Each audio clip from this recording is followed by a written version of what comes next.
Here to introduce PathJS. It's time for an upgrade.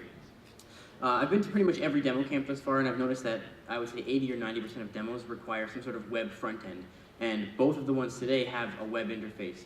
And PathJS is a way to wrap current modern technologies in an easy-to-use way for developers, so you guys don't have to worry about getting into the nitty-gritty stuff. You can use something that's nice and beautiful. So I'm going to jump in, get into why, what it is, how it works, all that stuff, and then give you a quick demo, and maybe show people, a few companies that are using it already, so let's show you why.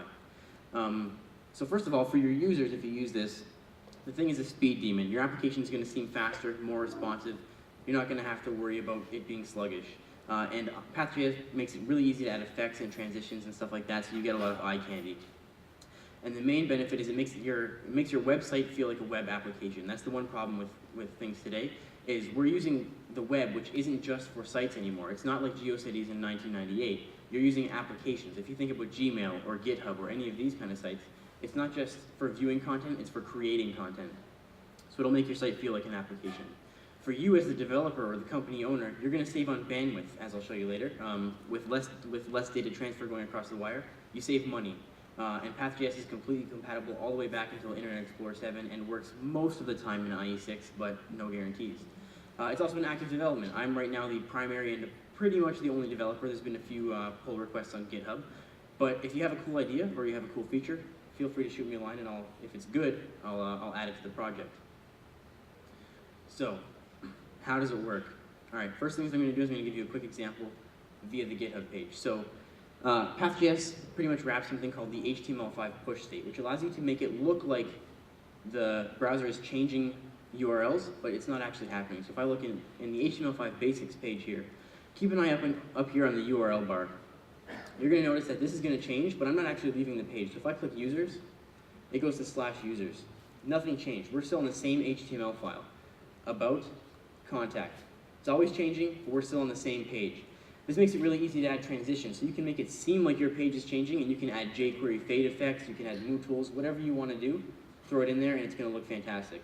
It also supports things like 404 pages if something's not found, pretty much anything like that. It also supports graceful fallback to the hashtag, which is what Twitter uses. So if you look here, it's pretty much the same page, but instead of just /about/whatever, it's using the little hash. You'll notice that right up in here. Looks like Twitter. You guys love that. So if we go back, it also supports things like advanced routing, so things that are a bit more advanced. So you'll see we have users up here, but if you click on any given user, it's going to have an ID up in the URL, and you're going to have access to that in your code. So you can have things, pretty much a full-featured application, and you're not going to have to worry about figuring out the ID from the URL. We handle all of that for you. We also support optional parts. So this is /about, and this is about author. Both go to the exact same route, and this was actually a feature that was requested from a user previously. So, like I'm saying, if you request something cool, I'll make sure to throw it in. And again, 404 not found.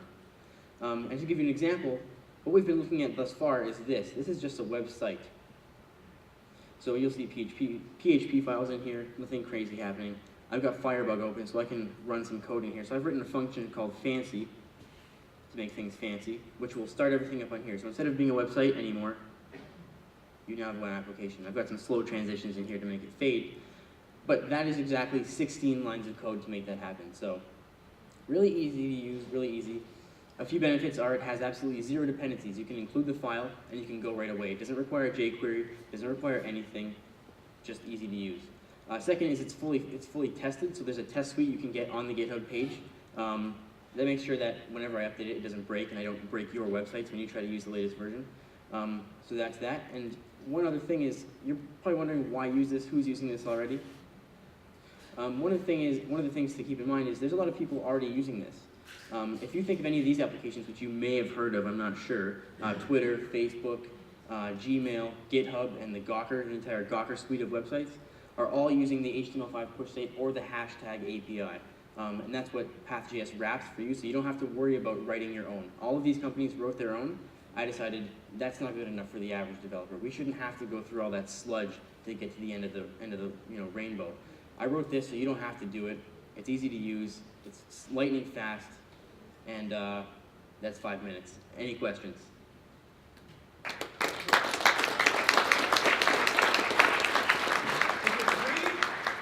Yeah, it's absolutely free. Up here you can get more info. There's a few pages you can go to. My blog is at mtrpcic.net. There's been some posts up there about it. It's available on GitHub. My GitHub is mtrpcic, and the project name is PathJS. You can view it here. And the project also has a fairly, fairly complete wiki. So it has documentation on using the hashtag, using the HTML5, integrating with Google Analytics since that changes a little bit, and links to the examples as well. So it's completely free. It works exactly with browser history. So that's the one thing that I can show over here is in the examples. I'll open up hashtag for an example and go to users, about, contact. It'll go back to about. It'll go back to users. HTML5 works exactly the same way, and that's the way that Twitter works. If you've ever used the hashtag there, whenever you go to a user's profile on Twitter, it'll go to hash exclamation point slash the profile name. That's how they do the exact same thing. It's pretty much exactly what I'm emulating here, and so you don't have to do what they do. You can just use this. It's lightning easy. Yep. Do you have to choose push state or hashbang, or is that an automated fallback? You can choose to just do hashtag, or you can choose to do HTML5 to push state, and if you pass in a certain parameter, it'll fall back to hashtag if the HTML5 isn't supported. I chose not to make that automatic because in some cases you may want to just use HTML5, and if it doesn't support, because HTML5 can emulate fully qualified links, you may want to fall back to a fully qualified link instead. That way you can share that link around without JavaScript issues being disabled or something like that. So yes, it supports purely graceful fallback without any issues. Anything else? All right, thank you very much.